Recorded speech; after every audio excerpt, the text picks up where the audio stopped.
നിലവിലെ CBI അന്വേഷിച്ചുകൊണ്ടിരിക്കുന്ന ഒരേ ഒരു കേസേ മലയാള സിനിമയിലുള്ളൂ. നമ്മുടെ ഹരികൃഷ്ണൻസിലെ പാട്ടിന്റെ ഇടയിൽ ചാക്കോച്ചന്റെ ശബ്ദം പോയത് എന്തിനാന്നുള്ളതാണ്. It was at this moment that he knew he f***ed up. ഇൻട്രോയ്ക്ക് പകരമാണ് പാട്ട്. അതിന് ഇന്റർവ്യൂവിന് പകരം 6 പാട്ടും കൂടെ പാടിയിട്ട് പോകരുത്. അതെന്താന്നറിയോ ചേട്ടാ, എനിക്ക് ആ സമയത്ത് ബുദ്ധി ഉണ്ടായിരുന്നില്ല. ഒരാഴ്ച 2 ആഴ്ച 1 മാസത്തിലായിട്ടാണ് പെട്ടെന്ന് ബുദ്ധി. അല്ലല്ല 2 മാസമായില്ലേ. അല്ല, ഇപ്പൊ കഴിഞ്ഞ ബഡ്ജറ്റിൽ കൊടുത്തിട്ടുണ്ട് കുറച്ച് ബുദ്ധി. കേന്ദ്ര ബഡ്ജറ്റിലും കേരള ബഡ്ജറ്റിലും ഇത് ഉൾപ്പെടുത്തി ഇതിനുവേണ്ടി പ്രത്യേക പാക്കേജ് അനുവദിച്ചു കൊടുത്തിട്ടുണ്ട്. ഇവർ കുറച്ച് പേർക്ക് ഉണ്ട്. അപ്പം നിങ്ങൾ തമ്മിൽ നിങ്ങൾ പോലും അറിയാത്ത എന്തെങ്കിലും ഒരു ഇതുണ്ടോ? അതുകൊണ്ടാണ് പറഞ്ഞത് വിനീതേട്ടന്റെ കൂടെ അഭിനയിക്കുമ്പോ കുറച്ച് ബുദ്ധിപരമായിട്ട് നിക്കും. ധ്യാൻ ചേട്ടന്റെ ഒപ്പം അഭിനയിക്കുമ്പോ അങ്ങനെ ബുദ്ധി അപ്പൊ ഇദ്ദേഹം ഒരു മണ്ടനായതുകൊണ്ടാണോ എന്റെ പടത്തിൽ പറയുന്നത്? നിനക്ക് തീരെ ബുദ്ധിയില്ല കേട്ടോ. നിങ്ങൾ താമസിക്കുന്ന സ്ഥലം മൂവാറ്റുപുഴ എന്ന് പറഞ്ഞ് പറ്റിച്ചേക്കുവോ? നിങ്ങൾ അവിടെ അല്ല. രമേശ് ചേട്ടന്റെ ആണെങ്കിൽ അമരക്ബർ അന്തോണിയിൽ ആ നല്ലവനായ ഉണ്ണി ആ ഒരു ഹോസ്പിറ്റലിൽ കയറി വരുന്നതൊക്കെ ഭയങ്കര ഒരു അതെത്ര വർഷമായി? അല്ല അതല്ല, അതുപോലെ ചേട്ടൻ ശരിക്കും രമേശ് ചേട്ടൻ കുറച്ച് റിസേർവ്ഡിന്റെ അർത്ഥം നിങ്ങളുടെ നാട്ടിൽ എന്താ റിസേർവ്ഡിന്റെ അർത്ഥം? റിസേർവ്ഡ് എന്ന് പറഞ്ഞ കുറച്ച് ഇത്. ധ്യാൻ ചേട്ടന് ഒരു വർഷം എത്ര സിനിമ എഴുതണം എന്നാണ് ആഗ്രഹം? എനിക്കിപ്പോ ഒന്നും ആഗ്രഹമില്ല. എന്നാലും അപ്പം അടിപൊളി സെഗ്മെന്റ് ആയിരുന്നില്ലേ? ഞങ്ങളല്ലേ പറയണ്ടേ? അല്ല ആയിരുന്നില്ലേ? നല്ലത്. ആ സെഗ്മെന്റ് ഒരു ഒറ്റ വിലയിട്ട് കൊടുക്കണ്ടോന്ന് നെറ്റ്ഫ്ലിക്സിന് ചോദിക്കും. അല്ല, ഞങ്ങളെ പ്രൊഡ്യൂസർ എന്ന സെഗ്മെന്റ് അവരത് ഒറ്റ വിലയിട്ട് കൊടുക്കുകയാണെങ്കിൽ നെറ്റ്ഫ്ലിക്സ് എടുക്കാന്ന് പറഞ്ഞത് മൊത്തം നല്ല വിലയായിട്ട്. ഈ ഇന്റർവ്യൂ നിനക്കൊരു ബ്രേക്ക് ആയിരിക്കും. നിങ്ങൾ മനസ്സിൽ കാണുന്ന ഇവന്റ് അത് ഏതുമായിക്കോട്ടെ, അതിനെ കൂടുതൽ കളർഫുൾ ആക്കാൻ കൂടുതൽ സ്പെഷ്യൽ കണ്ടന്റോടുകൂടി milestone events, birthday party, engagement, കല്യാണം, കോർപ്പറേറ്റ് ഇവന്റ്സ്, അങ്ങനെ ഏത് ഇവന്റ്സും കൂടുതൽ സ്പെഷ്യൽ കണ്ടന്റോടുകൂടി നമുക്ക് മനോഹരമാക്കാം മൈൽസ്റ്റോൺ ഇവന്റ്സിലൂടെ. ഉല്ലാസഗായികേ നിന്നായകനീ ഞാനേ, എൻ കിന്നര വീണയിലീണം മീട്ടാൻ വന്നണയോ വേഗം, ഉന്മാദതായി നിൻ നീലക്കണ്ണാൽ നിൻ സങ്കൽപ്പത്തിൻ തങ്കക്കോവിൽ തള്ളി തുറന്നു. നിങ്ങൾ മാത്രമേ പറയുള്ളൂ നൈസ് തന്നെ. ചേട്ടാ ഞാൻ എത്ര കഷ്ടപ്പെട്ട് പഠിച്ചപ്പോ തൊട്ട് നൈസ് സാരി, നൈസ് പാട്ട് എല്ലാം വന്നപ്പോ തൊട്ട് അത് ഞാൻ ഒന്നും പറഞ്ഞില്ല. നമുക്ക് ഞാനൊന്നും പറഞ്ഞില്ല എന്ന് പറയുമ്പോ പ്രഷർ ആവും എല്ലാവർക്കും. അപ്പൊ നമ്മൾ അത് ചെയ്ത് നമുക്ക് ചോദ്യങ്ങൾ ഫ്രീ ആയിട്ട് കിട്ടാൻ. അതുകൊണ്ട് നൈസ് നൈസ് അല്ല, പ്രഷറുള്ള കൊച്ചാണ് ഇപ്പൊ പാടിയത്.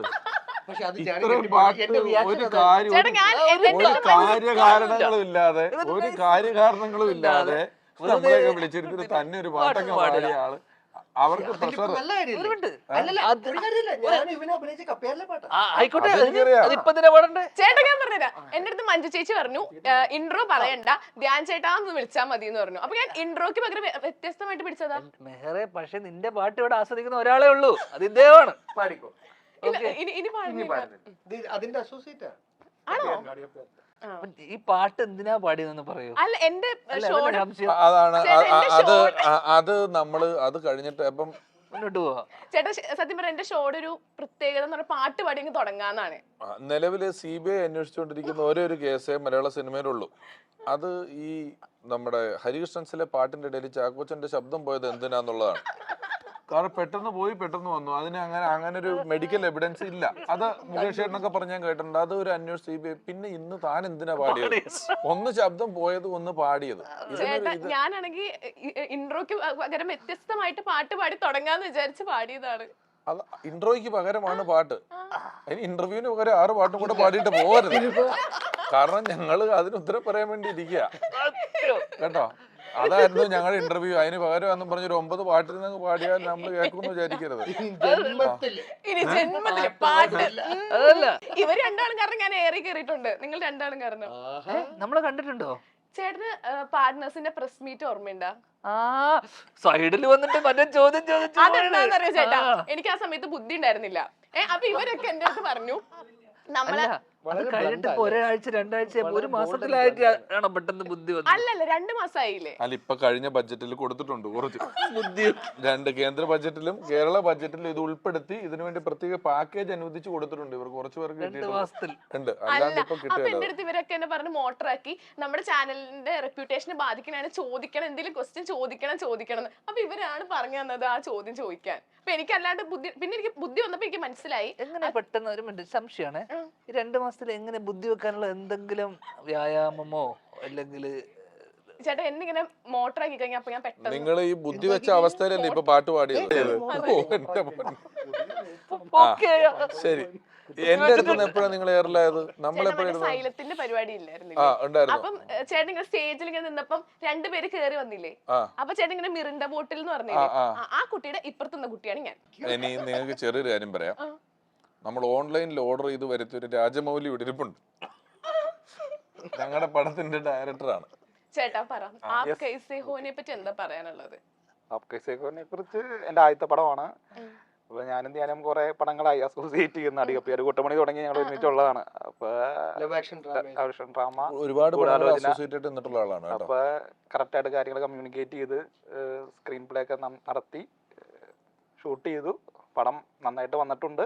നിങ്ങളൊക്കെ തിയേറ്ററിൽ പോയി കാണാം, വിജയിപ്പിക്കാം. ഇത്രയും സിനിമകളൊക്കെ ധ്യാൻ ചേട്ടന്റെ വിശ്വസിച്ച് കൊടുക്കാനുള്ള ആ ഒരു ധൈര്യം എന്നെ ധ്യാൻ വിശ്വസിച്ച് എനിക്കാണ് തന്നത്. ചേട്ടാ അങ്ങനെയല്ല ഞാൻ പറഞ്ഞത്. എന്തായാലും കുഴപ്പമില്ല, എങ്ങനെയാണെങ്കിൽ അല്ല, ധ്യാൻ എഴുതിയേക്കുന്ന സ്ക്രിപ്റ്റ് അല്ലേ, ധ്യാൻ എന്നെ വിശ്വസിച്ച് എനിക്കാണ് തന്നത് ഡയറക്റ്റ് ചെയ്തോളാൻ പറഞ്ഞിട്ട്. ആദ്യത്തെ പടമല്ലേ, അങ്ങനെയാണ്.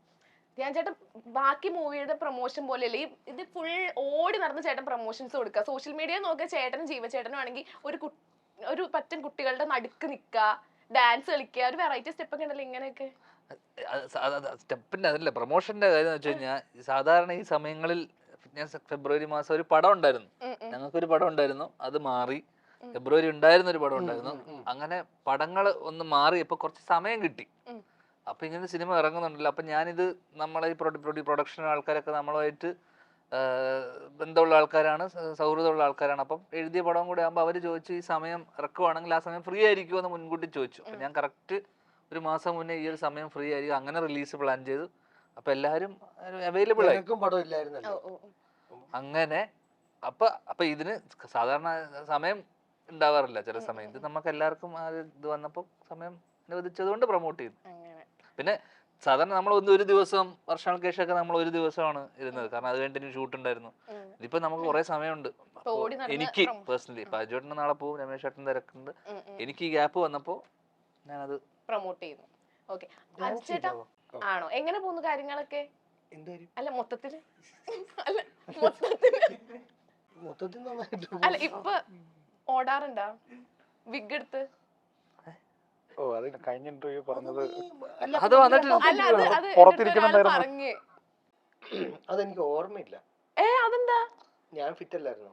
ആണോ? ധ്യാൻ ചേട്ടന് ഓർമ്മയുണ്ടാ? എനിക്ക് ഓർമ്മയുള്ളതുകൊണ്ടല്ലേ ഞാൻ കഥ പറഞ്ഞേ. ചൂടാണ് എനിക്ക് ഓർമ്മയുണ്ടോ ഞാൻ എന്റെ ഓർമ്മയിൽ നിന്നല്ലേ ആ കഥ പറഞ്ഞത്. അതെ അതെ, ബുദ്ധി എത്ര വളർന്നെന്നാ പറഞ്ഞേ? കുറച്ച് വളർന്നിട്ടുണ്ട്. ഓക്കെ, ഇപ്പൊ രമേശ് ചേട്ടനാണെങ്കിൽ ഒരുപാട് ഇപ്പം മൂവീസ് ചെയ്തു. ഇപ്പം അമർ അക്ബർ അന്തോണി ആയിക്കോട്ടെ, ഒരുപാട് നല്ല നല്ല മൂവീസ് ചെയ്തു. ഇപ്പൊ ഒരുപാട് എന്താ പറയാ ഷോസ് ചെയ്യുന്നുണ്ട്. പിന്നെ എന്താ നമുക്ക് ഓക്കെ, അപ്പൊ നമുക്ക് പണ്ട് തൊട്ട് ഒരുപാട് എന്താ പറയാ സ്റ്റേജ് ഷോസ് ഒക്കെ നമ്മൾ കണ്ടിട്ടുണ്ട്. അപ്പൊ ചേട്ടന് ഒരു കലാകാരൻ എന്ന നിലയ്ക്ക് ചേട്ടന് എങ്ങനെ അറിയപ്പെടാനാണ് കൂടുതൽ ഇഷ്ടം? ആക്ടർ എന്നാണോ, ആങ്കർ എന്നാണോ, അതോ കൊമേഡിയൻ, അങ്ങനത്തെ ഏത് ടാഗിൽ അറിയപ്പെടാനാണ് കൂടുതൽ ഇഷ്ടം? അങ്ങനെ ഒരു ടാഗല്ല, കലാകാരൻ എന്നറിയപ്പെട്ടാൽ മതി. ഇതിനകത്ത് ഇതെല്ലാം ബന്ധുക്കളാവാം, ഇല്ലങ്കടവും തറയൊക്കെ പോലെ അടുത്തടുത്തുള്ള സ്ഥലങ്ങളല്ല. അതുകൊണ്ട് അങ്ങനെയൊക്കെ അറിയപ്പെട്ടാൽ മതി. ഞാൻ തന്നെ അത് ഫിക്സ് ചെയ്തിട്ടില്ല, പിന്നെ നാട്ടുകാർ ഫിക്സ് ചെയ്യണം എന്ന് പറയുന്നത് ശരിയല്ലല്ലോ. ഓക്കെ, അപ്പൊ കലാരംഗത്തുനിന്ന് ബിസിനസ്സിലേക്ക് ഇറങ്ങാനുണ്ടായിരുന്ന ഒരു ഇതെന്തായിരുന്നു? അതൊന്നുമില്ല, അത് കോവിഡ് വന്നപ്പോ ഒരു പേടി വന്നു. അപ്പം എന്തെങ്കിലും ഒരു ചെറിയ പരിപാടിയും കൂടെ ഉണ്ടെങ്കിൽ നല്ലതാണെന്നൊരു തോന്നൽ തോന്നി. അങ്ങനെ ബിസിനസ് തുടങ്ങി. ഇപ്പൊ കല കൊണ്ട് ആ ബിസിനസിന്റെ ലോൺ വീട്ടിക്കൊണ്ടിരിക്കുന്നു. നന്നായിട്ട് പോകുന്നുണ്ട്. കേക്ക് റീൽസ് എന്നാണ് കടയുടെ പേര്. അങ്ങനെ അതിന് ദിവന്റെ വിജയാഘോഷത്തിന് കേക്ക് കൊടുത്ത കഥയുണ്ട്. പിന്നെ വേണ്ടെന്ന് വെച്ചിട്ടാ നമ്മുടെ പഴയ സിനിമയ്ക്ക് ഇപ്പം നിങ്ങൾ പറഞ്ഞ റീലിന്റെ കണക്കാണ്. റീലിനകത്തുള്ളത് ഇങ്ങനെ സിനിമ കഥകളാണല്ലോ, ജീവിതങ്ങളാണല്ലോ. അപ്പം മനുഷ്യന്റെ ജീവിതത്തിന്റെ റീലുകളിൽ കേക്ക് അത്രേ ഉള്ളൂ, അങ്ങനെയൊക്കെ ഉദ്ദേശിച്ചിട്ടുള്ളൂ. ആ ഓക്കെ. Thank you. എന്റെ കേക്ക് കടയുടെ പ്രൊമോഷൻ ഇതിനിടയിൽ നടത്തി തരാൻ കാണിച്ച ആപ് കൈസേ ഹോ എന്ന ടീമിനും കേരള ഫയർഫോഴ്സിനും ഈ പടത്തിന്റെ സക്സസിന് 2 കിലോയുടെ കേക്ക് സൗജന്യമായി തന്നുകൊണ്ട് കേക്ക് റീൽസ് കഴിച്ചിട്ടുണ്ടോ അവിടുത്തെ കേക്ക്? ആ കേക്ക് കഴിച്ചിട്ട് കുസാറ്റിന്റെ അവിടെ ഉണ്ട്. കേക്ക് നല്ല കേക്ക്, നല്ല കേക്കൊക്കെ നല്ലതാടാ പേ. നീ അത് അർത്ഥം വെച്ച് വായിക്കണ്ട. അത് പണി വേറെ എന്തെങ്കിലും നടക്കട്ടെ. ഞാൻ ഓറഞ്ച് ടീഷർട്ട് ഇട്ട് എത്ര നേരമായിട്ട് ഇരിക്കുന്നു. അതല്ല ഞാൻ കഴിച്ചിട്ടില്ല, കഴിച്ചിട്ടുണ്ടോന്ന് ചോദിച്ചാ. നല്ല രാജേട്ടൻ കഴിച്ചിട്ടില്ലേ? ഇല്ല കഴിച്ചിട്ടില്ല. അപ്പൊ കേക്ക് കൊടുത്തിട്ടുണ്ട്. ഇവൻ കഴിച്ചിട്ടുണ്ട്. ഇവൻ അറിയാത്തതാ. ഇവൻ എന്റെ കടയെന്നൊന്നും അറിയില്ല. അതേത് കേക്ക്? നിങ്ങളുടെ പല ഫംഗ്ഷനും സജീവ് ചന്ദ്രൂർ എന്റെ കേക്ക് മേടിച്ചോണ്ട് പോകണം. നീ മുറിക്കുന്നുണ്ട്, തിന്നുന്നുണ്ട്. ഇവനത് അറിയുന്നില്ല. അതാ അങ്ങനെയാണ് കൊറേ കേക്ക് കഴിച്ചിട്ടുണ്ട്. ചേട്ടാ ഈ പോസ്റ്ററിലാണെങ്കിൽ സത്യം പറഞ്ഞ ഒരു ബോയ്സ് ഹോസ്റ്റലും അതിനകത്ത് ശ്രീനേട്ടൻ ഒരു വാർഡൻ പോലെ എനിക്ക് കണ്ടപ്പോ അങ്ങനെ തോന്നി. ആ അജു വർഗീസിന്റെ താടിയിട്ട് നോക്കിയിട്ട് ഹോസ്റ്റലിൽ പഠിക്കുന്ന ചെറുക്കനാണോ എന്നൊന്ന് നോക്കിയേ നിങ്ങള്. ആ ഫോട്ടോയ്ക്കകത്ത് നിൽക്കുന്ന നോക്കിയേ. വാർഡനേക്കാൾ 6 വയസ്സ് മുൻപുണ്ടല്ലോ അവിടെ നിൽക്കുന്നവന്. അല്ല മൊത്തത്തില് ഒരു എല്ലാവരുടെ മുഖത്തൊരു കള്ള ലക്ഷണമൊക്കെ ഉണ്ട്. ഏത് ആ നവാസിന്റെ മുഖത്തോ? ആ നവാസിന്റെ മുഖത്ത് കള്ളലക്ഷണോ? അവൻ നിൽക്കുന്ന വഴിക്ക് ദേവസ്വം ബോർഡിൽ ഉണ്ണിയപ്പത്തിന്റെ കൗണ്ടറിൽ ഇരിക്കുന്ന അത്രയും നിഷ്കളങ്കായിട്ട് ഇരിക്കുകയാണ്. അല്ല അപ്പൊ ഇത് ഒരു ബോയ്സ് ഹോസ്റ്റൽ റിയൽ ലൈഫിൽ നിന്ന് ഒപ്പിയെടുത്ത കഥയാന്നൊക്കെ ആരോ പറഞ്ഞു കേട്ടു. ഇവനാണ് ഒപ്പിയത്, ഇവൻ പറയും. ഹോസ്റ്റലല്ല, കൂട്ടുകാരൻ എന്റെ ഞാൻ ചെയ്യുന്ന പ്രധാന ക്യാരക്ടറിന്റെ എന്ത് ബാച്ചിലേഴ്സ് പാർട്ടിയാ. ഒരു രാത്രി നടക്കുന്ന ഒരു സംഭവം, അതിന്റെ പുറത്തുണ്ടാവുന്ന ഡ്രിങ്ക്സ് ആൻഡ് കയോസ് എന്നൊക്കെ പറയുന്ന കൈൻഡ് ഓഫ് സിനിമകളുണ്ട് പുറത്തൊക്കെ. അത്തരത്തിൽ കള്ളുടി മദ്യപാനം കൊണ്ടുണ്ടാവുന്ന കയോസ് സെക്കൻഡ് ഹാഫിലോട്ട് എത്തുന്ന സമയത്ത് അതൊരു പോലീസ് സ്റ്റേഷൻ വരെ എത്തുന്ന രീതിയിലോട്ടാവുന്ന അവിടെ ഉണ്ടാവുന്ന കുറച്ച് പ്രശ്നങ്ങളും ഈ സീരീസ് ഓഫ് ഇവന്റ്സും ആണ് സിനിമ. അപ്പൊ അതില് എന്റെ അച്ഛനായിട്ടാണ് അച്ഛൻ അഭിനയിക്കുന്നത്. രമേശ് ചേട്ടനും അജു ചേട്ടനും സ്ത്രീ കഥാപാത്രങ്ങളുണ്ട് കേട്ടോ. സ്ത്രീ വളരെ ഇമ്പോർട്ടന്റ് ആയിട്ടുള്ള സ്ത്രീ കഥാപാത്രങ്ങളുണ്ട്. അവരുമായി ബന്ധപ്പെട്ടിട്ടാണ് ഇവിടെ ഉണ്ടാകുന്ന ഇഷ്യൂസ് എല്ലാം വരുന്നത്. പോസ്റ്ററിൽ വെച്ചിട്ടില്ലെന്നേ ഉള്ളൂ. ഇതിന്റെ പേരിൽ നമ്മള് ആപ്പ് കൈസേ ഹോ എന്ന് കേൾക്കുമ്പോൾ നമ്മൾ ഹൗ ആർ യു ആ ഒരു ഇതല്ലേ വിചാരിക്കുന്നേ. പക്ഷെ ശരിക്കും ആ ആപ്പ് അല്ലല്ലേ ഈ ആപ്പ്. രണ്ട് രീതിയിലും നമുക്ക് ആലോചിക്കാം. കാരണം ഇതിലുള്ള ഒരു സെൻട്രൽ ക്യാരക്ടർ ചെയ്യുന്ന ഒരാള് സംസാരിക്കുന്നത് ഹിന്ദിയിലാ. പിന്നെ മറ്റേ ആപ്പും കൂടെ ഉണ്ട്, അതും കൂടെ ആലോചിച്ചിട്ട് തന്നെയാണ്. അതാണ് ആപ്പ് മാത്രം മലയാളത്തിലാക്കിയത്. അപ്പൊ അത് രണ്ടും കൂടെ വെച്ചിട്ടാണ് ടൈറ്റിൽ ഇട്ടത്. ധ്യാൻ ചേട്ടന്റെ എല്ലാ മൂവീസിലും അജു ചേട്ടൻ ഉണ്ടാവാറുണ്ട്. ഫ്രീ ആയിട്ട്. ഫ്രീ ആയിട്ടാ? അങ്ങനെയാണല്ലോ പറയുന്നേ. അല്ല ഞാൻ അങ്ങനെയല്ല പറഞ്ഞത്. അപ്പം നിങ്ങൾ തമ്മിൽ നിങ്ങൾ പോലും അറിയാത്ത എന്തെങ്കിലും ഒരു ഇതുണ്ടോ? അങ്ങനെയല്ല, തീർച്ചയായിട്ടും ഉണ്ട്. അങ്ങനെയല്ല. എന്താണ് ആ ബന്ധം? അത് ഇവര് പോലും അറിയാത്താണ്. ഇവരെങ്ങനെ പറയും? നിങ്ങള് അറിയാവുന്ന കാര്യം വേണ്ട ചോദിക്കാം. നിങ്ങൾ അറിയാത്ത സാധനം ഉണ്ടോ? അങ്ങനെയല്ല ചേട്ടാ, നമ്മളിങ്ങനെ ചോദിക്കൂലേ, ഞാൻ പോലും അറിയാതെ എന്നൊക്കെ പറഞ്ഞിട്ട് ഇങ്ങനെ നമ്മളിങ്ങനെ വലിയ ഉപന്യാസത്തിലൊക്കെ പറയൂലേ. അതെ, ഞാൻ പോലും അറിയാതെ ഇവര് തമ്മിൽ ഇപ്പൊ അങ്ങനെ എന്തെങ്കിലും ഉണ്ടാകാൻ ഒരു ഉള്ളിന്റെ ഉള്ളിൽ ഒരു ബന്ധല്ലേ? ഇത് പറഞ്ഞു പറഞ്ഞൊരു വേറെ ടൈപ്പ് ബന്ധമാക്കുമല്ലോ. അല്ല ഞാൻ അതിന് മുമ്പേ വള്ളം ഞാൻ പിടിച്ചു നിർത്തി. ഞാൻ ഇതിലെന്താ, ഞങ്ങള് പോലും അറിയാതെയുള്ള ഒരു ബന്ധം ഞങ്ങൾക്കിടയിലില്ല. ഞങ്ങൾ അറിയുന്നുണ്ട്, ബന്ധം മാത്രമേ ഉള്ളൂ, ബന്ധപ്പെടുന്നതും കാര്യങ്ങളൊക്കെ അത്രേ ഉള്ളൂ. നിങ്ങള് കെമിസ്ട്രി ആണോ ഉദ്ദേശിച്ചത്? ഒരു ബോണ്ട്. അത് ഈ ഓഫ് സ്ക്രീൻ ബന്ധം ഓൺ സ്ക്രീനിൽ റിഫ്ലക്ട് ചെയ്യും. നോട്ട് ജസ്റ്റ് ധ്യാനം ഞാനൊന്നല്ല, ആരുടെയും. കാര്യം അവർക്ക് തമ്മിൽ ഒരു ഇൻഹിബിഷൻ ഉണ്ടാവില്ല. അഭിനയിക്കുന്ന സമയത്ത് കയ്യെ പിടിച്ച് വലിച്ചുകൊണ്ട് പോകാനൊക്കെ നമുക്കൊരു സുഹൃത്തല്ലാത്ത ആളെ നമ്മളൊന്ന് ശ്രദ്ധിക്കും. ആളുടെ കൈ സുഹൃത്താകുമ്പോൾ നമുക്ക് അതിന്റെ പ്രശ്നങ്ങളൊന്നുമില്ല. അപ്പൊ അത് റിഫ്ലക്ട് ചെയ്യും. അതുകൊണ്ടാണ് പറഞ്ഞത് വിനീതേട്ടന്റെ കൂടെ അഭിനയിക്കുമ്പോ കുറച്ചും കൂടെ എന്താ പറയാ ബുദ്ധിപരമായിട്ട് നിക്കും. ധ്യാൻ ചേട്ടന്റെ ഒപ്പം അഭിനയിക്കുമ്പോ അങ്ങനെ ബുദ്ധി അങ്ങനെ അഭിനയിക്കുന്ന സമയത്ത് അവന്റെ കൂടെ അങ്ങനെ അഭിനയിക്കുമ്പോ കുറച്ച് ബുദ്ധി ഉണ്ടാവും. ചേട്ടാ അങ്ങനെയല്ല. അപ്പൊ ഇദ്ദേഹം ഒരു മണ്ടനായതുകൊണ്ടാണോ എന്റെ പടത്തിൽ അഭിനയിച്ചത്? അല്ല, നിങ്ങൾ എന്താ ഞങ്ങളെ പറ്റി കരുതി വെച്ചിരിക്കുന്നത്?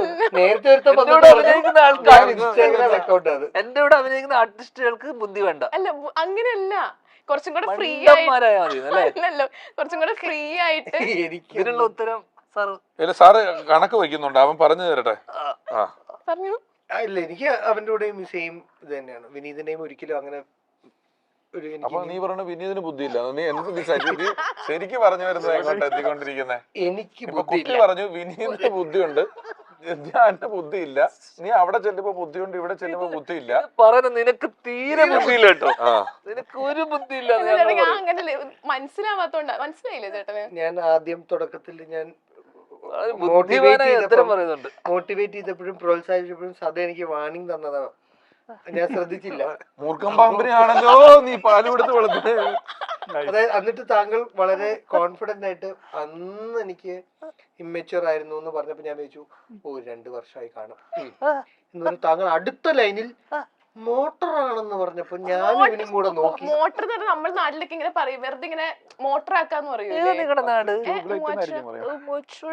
മൂവാറ്റുപുഴയിൽ മോട്ടർ ആക്കാന്നൊക്കെ പറയാറുണ്ടോ നിങ്ങളുടെ വീട്ടില്? പറയാറുണ്ട്. ഓക്കെ, നിങ്ങളെ ആരാണ്ട് നിങ്ങൾ താമസിക്കുന്ന സ്ഥലം മൂവാറ്റുപുഴ എന്ന് പറഞ്ഞ് പറ്റിച്ചേക്കുവോ? നിങ്ങൾ അവിടെ അല്ല, അതല്ല മൂവാറ്റുപുഴ. നിങ്ങളെ പറ്റിച്ചിരിക്കുക ശരിക്കും. വേറെ എവിടെയാണ് നിങ്ങള്? അല്ല ശരിക്കും മൂവാറ്റുപുഴയാ. മൂവാറ്റുപുഴ മുനിസിപ്പാലിറ്റി ആണ്. അല്ല അതല്ല, അതല്ല. അപ്പൊ അവിടെ ഈ മോട്ടർ മോട്ടർ ആക്കുന്നതിന്റെ മീനിങ് എന്താ? മോട്ടർ ആക്കാന്ന് പറഞ്ഞാ ഇങ്ങനെ എന്താ പറയാ, ഇതാക്കൂലേ, കളിയാക്ക ടോപ്പ് ആക്കൂലേ, ടോപ്പ് ആക്കൂലേ. പൊക്കി പൊക്കി പൊക്കി അപ്പൊ ഇങ്ങനെ പ്രോത്സാഹിച്ച് ഇങ്ങനെ വെറുതെ ഇതാക്കുമ്പോ അതിന് മോട്ടർ ആക്കുക. ഓക്കെ ഓക്കെ, ശരി. വെറുതെ ഒന്ന് ഗൂഗിൾ മാപ്പ് ഇട്ട് നോക്ക്, അത് തന്നെയാണോ നിങ്ങൾ താമസിക്കുന്ന സ്ഥലം എന്നുള്ളത്. കാരണം ഞാൻ അവിടേക്ക് ഇത്ര നാൾ പോയിട്ട് അങ്ങനെ മോട്ടർ ആക്കുക എന്നൊന്നും ഞാൻ കേട്ടിട്ടില്ല. ഒന്നും ചേട്ടാ ശരിക്കും അങ്ങനെ ഉണ്ട് മോട്ടർ ആക്കാൻ. ഞാൻ കേട്ടിട്ടില്ലെന്ന് പറഞ്ഞിട്ട് ഇല്ല എന്നല്ല പറഞ്ഞത്, ഞാൻ കേട്ടിട്ടില്ല, അത്രേ പറഞ്ഞുള്ളൂ കേട്ടോ. ഓക്കെ. പിന്നെ രമേശ് ചേട്ടാ അന്നാണെങ്കിൽ ആ ഒരു പ്രോഗ്രാമിന് വന്നപ്പോ കാ വെച്ചിട്ട് ലാലേട്ടന്റെ ഒരുപാട് സിനിമകൾ ഇങ്ങനെ ഇങ്ങനെ ഇങ്ങനെ അല്ല, ലാലേട്ടന്റെ സിനിമ പറഞ്ഞത് കാ വെച്ചിട്ടല്ല. ലാലേട്ടന്റെ സിനിമകൾ പല പേരിലായിരുന്നു. അല്ല സോറി, എന്തായാലും കാ വെച്ചിട്ട് കൊറേ എല്ലാം പോയി. സോറി ചേട്ടാ, ഇങ്ങനെ കൊറേ വെച്ച് കാ വെച്ചിട്ട് കൊറേ പേരുകൾ പറഞ്ഞില്ലേ, ഒന്ന് പറയോ? ഇല്ല, പറയല. പ്ലീസ് അല്ല, ചേട്ടാ. അത് ഫ്രീ പ്രൊമോഷൻ കൊടുക്കാനുള്ളതല്ല, കാശ് മേടിച്ചിട്ട് കൊടുക്കാനുള്ള ഐറ്റംസാ. അത് അതങ്ങനെ കാശ് മേടിച്ച് മാത്രം കൊടുക്കുന്ന സാധനങ്ങളാണ്. സീക്രട്സാ. അവര് വിചാരിച്ചത് ആ പാട്ടിന് തത്തുല്യമായി എന്തെങ്കിലും ഇവിടുന്ന് വേണമല്ലോ, അങ്ങനെ വേണ്ട.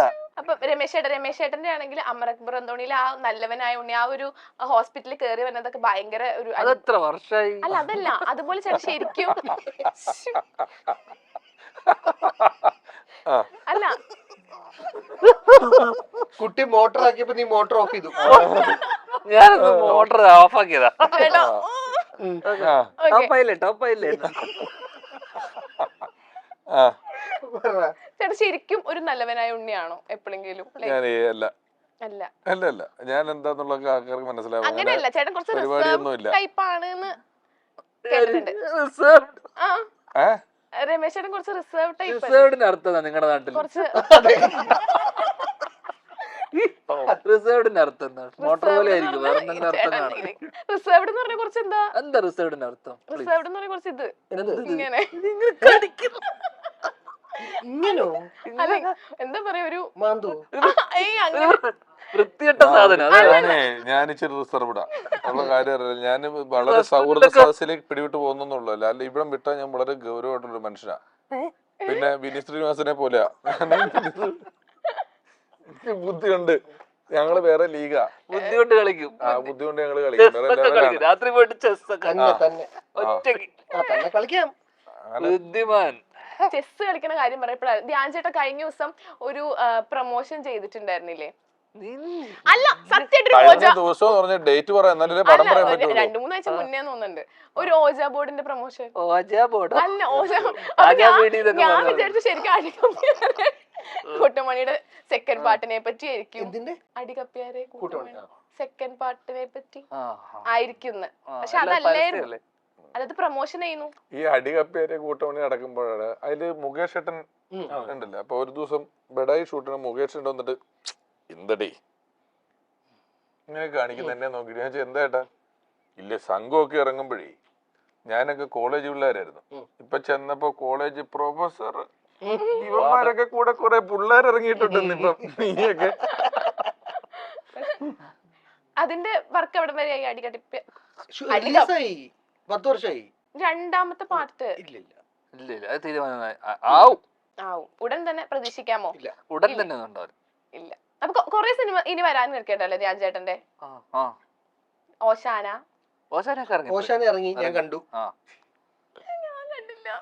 അതുകൊണ്ട് ഇറങ്ങിയില്ല എന്നർത്ഥമുണ്ടോ? അതല്ല, ഞാനിങ്ങനെ നോക്കിയപ്പോ കണ്ടില്ല. അത് പോയി. To be released. അല്ല ഇറങ്ങിപ്പോയി. അല്ല ഇറങ്ങിപ്പോയി.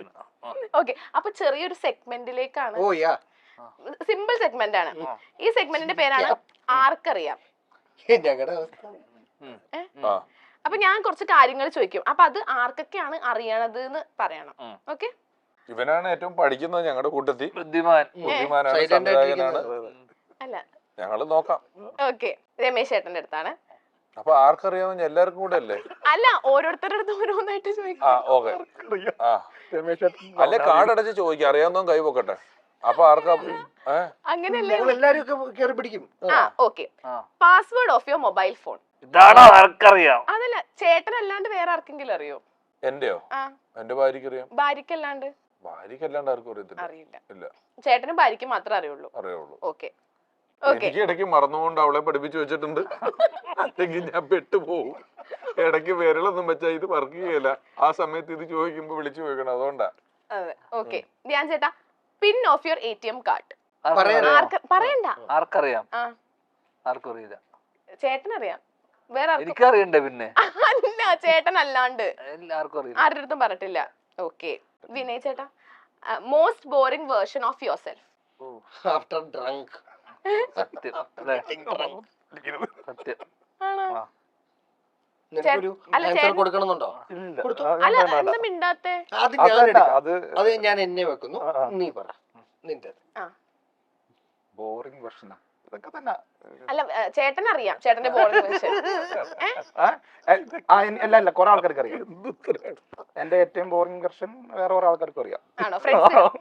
ആൾക്കാർക്കും അറിയാം. ഓക്കെ. അടുത്തത് name of your first love. അത് ആർക്കറിയാം? ആർക്കും അറിയില്ല, എനിക്ക് മാത്രമേ അറിയുള്ളൂ. വേറെ ആരുടെ അടുത്ത്, ഫ്രണ്ട്സിന്റെ അടുത്ത് ഒന്നും പറഞ്ഞിട്ടില്ല പണ്ടൊന്നും? അവക്ക് പോലും അറിയത്തില്ല. ആക്ച്വലി അതെ സത്യമല്ലേ. എന്ത്? ഇവര് പ്രണയത്തിലായിരുന്നു എന്നല്ലേ? ആ ഞാൻ പറഞ്ഞ ഫസ്റ്റ് ലവ് എന്ന് പറഞ്ഞാൽ നമുക്ക് 2 ആവണമെന്നുണ്ടോ? ഇല്ല ഇല്ല ഇല്ല. ആ കുട്ടി പോലും അറിഞ്ഞിട്ടില്ല. ആണോ? ഓക്കെ. അപ്പം അടിപൊളി സെഗ്മെന്റ് ആയിരുന്നില്ലേ? അത് ഞങ്ങളല്ലേ പറയണ്ടേ? അല്ല, നല്ലതാ. ആയിരുന്നില്ലേ? നല്ലത് നല്ലത്. അല്ല ഇത് ഓക്കെ. അപ്പം നമ്മുടെ സിനിമയുടെ വിശേഷങ്ങളിലേക്ക് വരികയാണെങ്കിൽ, അതിന് വേണോ? അല്ല ചേട്ടാ അങ്ങനെയല്ല, അല്ല സിനിമയിലെ അതല്ല, അതുകൊണ്ടല്ല, ഗെയിംസ് ഒക്കെ നല്ലതായിരുന്നല്ലോ. ഇത് ഇവിടെ നിർത്തിക്കൂടെ? അല്ല, സിനിമയുടെ വിശേഷങ്ങളും കൂടെ നമ്മൾ പങ്കുവെക്കണമല്ലോ. ആ സെഗ്മെന്റ് ഒരു ഒറ്റ വിലയിട്ട് കൊടുക്കണ്ടോന്ന് നെറ്റ്ഫ്ലിക്സിന് ചോദിക്കും. അല്ല, ഞങ്ങള് പ്രൊഡ്യൂസർ എന്ന സെഗ്മെന്റ്. അവരത് ഒറ്റ വിലയിട്ട് കൊടുക്കുവാണെങ്കിൽ നെറ്റ്ഫ്ലിക്സ് എടുക്കാന്ന് പറഞ്ഞത് മൊത്തം നല്ല വിലയായിട്ട്. അത് ചോദിച്ചു നോക്കാം, നിങ്ങൾ കിട്ടുവാണെങ്കിൽ ഇപ്പം ഇത് വിടുന്നതിന് മുമ്പ് കൊടുത്താൽ പറ്റുവാണെങ്കിൽ നല്ലതാണ്. അങ്ങനെ ചേട്ടാ, അപ്പൊ ബാക്കി വിശേഷങ്ങളിലേക്ക് വരികയാണെങ്കിൽ, ശ്രീനിയേട്ടനാണെങ്കിൽ സെറ്റിലാണെങ്കിൽ ഒരു വർഷം 6 തിരക്കഥയൊക്കെ എഴുതാറുണ്ട് എന്ന് കേട്ടിട്ടുണ്ട്. ചേട്ടൻ കേട്ടിട്ടില്ലേ? ഒരു വർഷം ഇല്ല, 9 സിനിമകൾ അദ്ദേഹത്തിന്റെ തിരക്കഥയിൽ റിലീസായി. റിലീസ് ആയിട്ടുണ്ട്. അങ്ങനെ പറഞ്ഞു. ആ ഓക്കെ. 9 തിരക്കഥകൾ അദ്ദേഹത്തിന്റെ. ഇത് കോച്ചിനെ കൊണ്ടാണോ വന്നിരിക്കുന്നത്? കോച്ചിങ് അപ്പൊ തന്നെ തിരുത്തി കൊടുക്കുന്നു, സഹായിക്കുന്നു, നൈസ് സാരി, നൈസ് സോങ്, എല്ലാ കുട്ടിയുടെ എല്ലാ പാളിച്ചകളിലും നിങ്ങൾ എടാ, അടുത്ത ഇനി 3 ഇന്റർവ്യൂ ഉണ്ട്. എന്നെ പൊക്കി പറഞ്ഞു. അവൻ എന്തൊക്കെ നിങ്ങൾ പറഞ്ഞു? അവസാനം നീ തന്നെ അവനെ വിളിച്ചില്ലേ? ശരിക്കും ഇവന്റെ വളക്കല് കണ്ടിട്ട് സുമതി ഉളവിൽ ഇവനെ വിളിച്ചതാ. ഇവൻ പോയില്ല. അവര് കൊറേ നോക്കി ഇവന്റെ ഡേറ്റിന്. ഇവൻ ഇല്ലാന്ന് പറഞ്ഞു. എല്ലാ കുട്ടി അതില് പാടും. 1986 9 സിനിമ അങ്ങനെ പറയും. പ്രത്യേകിച്ച് അതൊക്കെ തെറ്റായ ഡേറ്റ പറയാണ്. ആ ഇതിനു മുമ്പ് സർഗത്തിലെ വേണുചേട്ടനെ ഞാനിങ്ങനെ കണ്ടിട്ടുള്ളൂ. കുട്ടി നിർത്തി നിർത്തി പാടും, എന്നാലല്ലേ ഭാവം വരൂ എന്ന് പറയുന്ന. അത് കഴിഞ്ഞ് ഞാൻ ഇന്ന് നിന്നെ അത്ര ഇമോഷണൽ കണക്ഷൻ കിട്ടിയത് എനിക്ക്. നിർത്തി നിർത്തി ചോദിക്കൂ എന്താന്ന് വെച്ചാ. അല്ല, ഞാൻ ചോദിച്ചത് 9 തിരക്കഥ. അല്ല, അത് അങ്ങനെ പറയൂന്നാ പറഞ്ഞത് എന്നോട്. അത് കേട്ടില്ലേ 9 മോളെ? അങ്ങനെ പറയൂ പറയോ പറയൂ പറയാം. അങ്ങനെ പറയുന്നത് 6 അല്ല 9. ആ 9. അത് മാത്രല്ല, എന്താ തിരുത്തിയായിരുന്നു മലയാളത്തിലെ ഗ്രാമാറ്റിക്കലി. അതായത് 6 സിനിമ ആ വർഷം എഴുതിന്ന്. അതെറ്റാ? അദ്ദേഹം എഴുതിയ 9 സിനിമ ആ വർഷം റിലീസായി. എഴുതിയത് ചിലപ്പോ 5 വർഷം മുമ്പാണെങ്കിലോ. ഇതൊക്കെ ഗോക്കളെ മേച്ച് കളിച്ച് ചിരിച്ച് നടക്കുമല്ലേ, അറിയാമോ? ധ്യാൻ ചേട്ടന് ഒരു വർഷം എത്ര സിനിമ എഴുതണം എന്നാണ് ആഗ്രഹം? എനിക്കിപ്പോ ഒന്നും ആഗ്രഹമില്ല. എന്നാലും ഈ ഇന്റർവ്യൂ ഒന്ന് തീർന്നാ മതി. ഓക്കെ. അജുചേട്ടന്റെ നമ്മളൊരു വേറെ തന്നെ ഒരു വേർഷൻ കണ്ടത് കേരള ക്രൈം ഫയൽസിലാണ്. ചേട്ടന്റെ കരിയറിൽ ഒരു ശരിക്കും ഒരു കരിയർ ബ്രേക്ക് തന്നെയായിരുന്നു. എന്താണ്? ആ അതെ സത്യം. പിന്നെ ബ്രേക്ക് അഴിച്ചു വിടാൻ കുറെ പാടുപെട്ടു. പറയണേ ചോദിക്കൂ. അല്ല, അത് കഴിഞ്ഞിട്ട് ചേട്ടന്റെ ലൈഫിൽ ബ്രേക്ക് തളർന്നിട്ടില്ല. സിനിമയില് ബ്രേക്ക് വന്നപ്പോഴാണ് ഈ അവസരം കിട്ടി അങ്ങോട്ട് പോയതാ. അവിടെയും ബ്രേക്ക് ആയി. തളരരുത്. അല്ല ചേട്ടൻ അത് കഴിഞ്ഞിട്ട് ചേട്ടൻ ലൈഫിൽ വന്നിട്ടുള്ളൂ. ഈ ഇന്റർവ്യൂ നിനക്കൊരു ബ്രേക്ക് ആയിരിക്കും. അല്ല എല്ലാരും ഒന്നും മിണ്ടരുത്. ക്രൈം ഫയൽസിന്റെ എന്തോ ഒരു ചോദ്യം ഉത്തരവുണ്ട്. ചോദിക്കും. ചോദിക്കും. ചേട്ടാ മനസ്സിലായില്ലേ ഞാൻ പറഞ്ഞത്? അതൊന്നുകൂടെ പറയോ? അല്ല. ഞാൻ ബ്രേക്കിൽ നിൽക്കുമ്പോ അല്ല ബ്രേക്ക് അത് കഴിഞ്ഞിട്ട് ചേട്ടൻ ലൈഫിൽ എന്തൊക്കെ മാറ്റങ്ങളാ വന്നത്? അങ്ങനെയൊന്നും വന്നില്ല. ഒരു മാറ്റം വന്നില്ലേ? സീരിയസ് വേഷങ്ങൾ കിട്ടാൻ തുടങ്ങി. കൂടുതൽ അവസരങ്ങൾ തേടി വന്നോ? അവസരങ്ങൾ ആക്ച്വലി കുറവാ വന്നേ. അതെന്താ? ബിക്കോസ് സീരിയസ് വേഷങ്ങളിലോട്ട് വന്നപ്പം അത് ചെയ്യാൻ നന്നായിട്ട് അറിയാവുന്നവരുണ്ട്. അപ്പൊ അതിന് മുമ്പുള്ള ഈ സൈഡ് കിക്ക് പരിപാടികൾ അങ്ങനത്തെ സംഭവങ്ങളാണ് നമ്മൾ ചെയ്തുകൊണ്ടിരുന്നത്. അപ്പൊ അങ്ങനത്തേതായിരുന്നു കുറെ എനിക്ക് വന്നുകൊണ്ടിരുന്നത്. ഇതിലോട്ട് മാറിയപ്പോൾ അവർക്ക് കൺഫ്യൂസ്ഡ് ആയിട്ടുണ്ടാവാം, ഇയാളിപ്പം സീരിയസ് ആണോ എടുക്കണേ, മറ്റേത് നിർത്തിയോ. അപ്പൊ ആ ഒരു ഇത് നാച്ചുറലി ഏത് റോൾസ് ഇയാൾക്ക് ഇപ്പൊ കൊടുക്കണം എന്നൊക്കെ ഉള്ളൊരു കൺഫ്യൂഷൻ ഉണ്ടാവാം. ബിക്കോസ് അയാള് പഴയത് ചെയ്യുന്നില്ലേ. അതുകൊണ്ട് ഇന്റർവ്യൂസിൽ കിട്ടുന്ന അവസരങ്ങളിൽ എന്തൊക്കെയോ പറയുന്നുണ്ട്, എന്തൊക്കെയോ എന്താ ഇവരെന്തൊക്കെയോ അയ്യോ ഉള്ളിൽ കൂടെ പറയുന്നുണ്ട്. അതുകൊണ്ടാണ് എടുത്തു പറയുന്നത്. ഏത് വേഷവും കഥാഗതിയിൽ കോൺട്രിബ്യൂട്ട് ചെയ്യുന്ന ഏത് റോളും സീനിന്റെ ലെങ്ത് നോക്കാതെ ഞാൻ ചെയ്യും, എടുക്കാറുണ്ട്. ഓക്കെ, എന്തെങ്കിലും പറയുന്നുണ്ടോ? ചെറുക്കനും പെണ്ണും അങ്ങനെയാണ് സംസാരിക്കാൻ അവസരം കൊടുത്തത്. നമുക്കൊന്നും മാറിയിരിക്കണം, നിൽക്കാൻ ഓർത്തു. ഇല്ലില്ല, മാറണ്ട. ശരി. ഓക്കെ, രമേശ് ചേട്ടൻ ഭയങ്കര സർപ്രൈസിന്റെ ആളാണല്ലേ? ആര് പറഞ്ഞു? അല്ല, രമേശ് ചേട്ടൻ പണ്ട് വൈഫിന് ഒരു സർപ്രൈസ് കൊടുത്തിട്ട് ചേട്ടൻ സർപ്രൈസ് ആയിട്ടുണ്ടെന്ന് കേട്ടു. അതേതായിരുന്നു?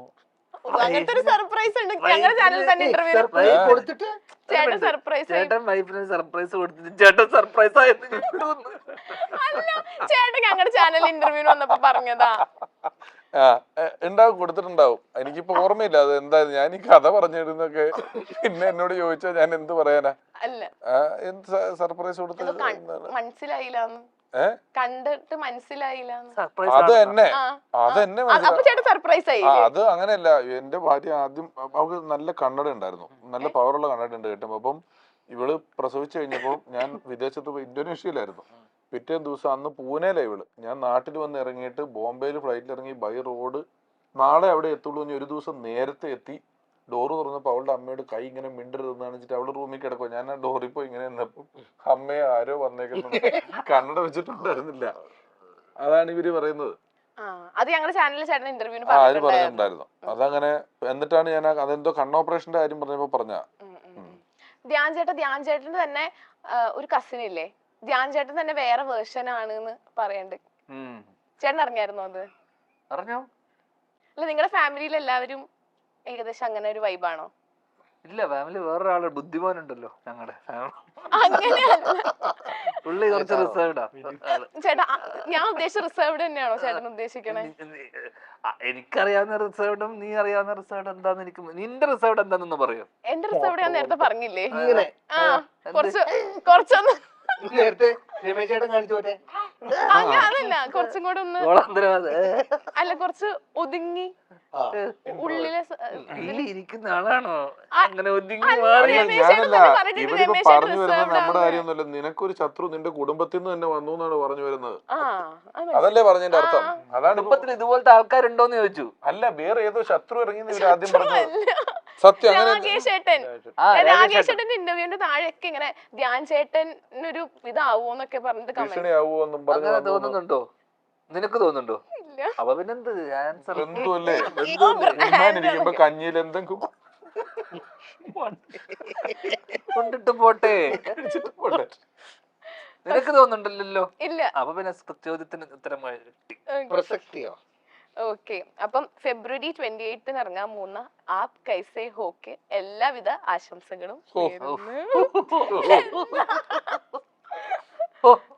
ഒരു ഇന്റർവ്യൂ കഴിഞ്ഞിട്ടൊരു എന്താ ഇന്റർവ്യൂ. ചേട്ടന്റെ ഭാര്യക്ക് സർപ്രൈസ് കൊടുത്തിട്ട് ചേട്ടൻ സർപ്രൈസ് ആയിട്ട് താൻ എന്താന്ന് ചോദിക്കുന്ന സത്യം. പ്രിപ്പയർ ചെയ്ത് വന്നേക്കണെന്ന് ബുദ്ധി കൂടിയിട്ട്. അല്ല ചേട്ടാ, ശരിക്കും പ്രിപ്പയർ ചെയ്തത്. ഞാൻ ചേട്ടൻ ഇന്റർവ്യൂ ഒക്കെ ഇരുന്ന് കണ്ടു. അപ്പോഴാണ് എനിക്ക് അത് ബുദ്ധിയിൽ ടോപ്പായിട്ടുണ്ട്. മോട്ടറാക്കി. ഓക്കെ, പോപ്പുലർ ആവട്ടോ. താങ്ക് യു ചേട്ടാ. മറ്റേ വഴി വരുമ്പോ കാണാം.